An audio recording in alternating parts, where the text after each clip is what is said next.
We all know well enough by now that immigrants desperate for a new life in the West will take terrible risks to get to the relative safety of Europe. But tonight, new pictures shot by the Italian Coast Guard give a sense of the sheer terror involved in being pitched into choppy seas by a capsized boat.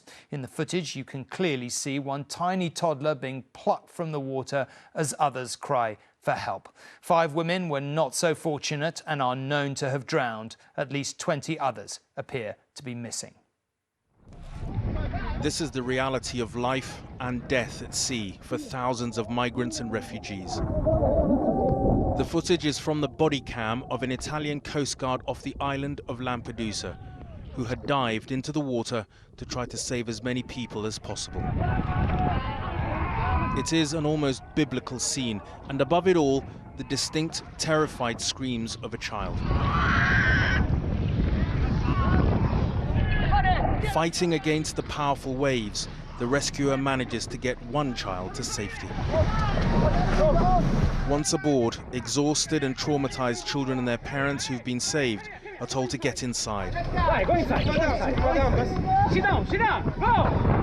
There is simply no time to waste, with so many still left at risk of drowning. 149 were saved, but 20 others were reported as still missing, and the bodies of 5 women were recovered. Eventually, having escaped death in an icy sea, those lucky enough to have survived were brought ashore at Lampedusa port. Many of them were taken to hospital, with rescuers saying they hadn't eaten for 3 days and had been without water for at least a day. For years, we have borne witness to the tragic journeys of those risking everything to cross the Mediterranean, to flee war or seek a better life. But rarely, if ever, have we been taken to the very heart of this desperate struggle to stay alive at sea after the smugglers' boats have capsized.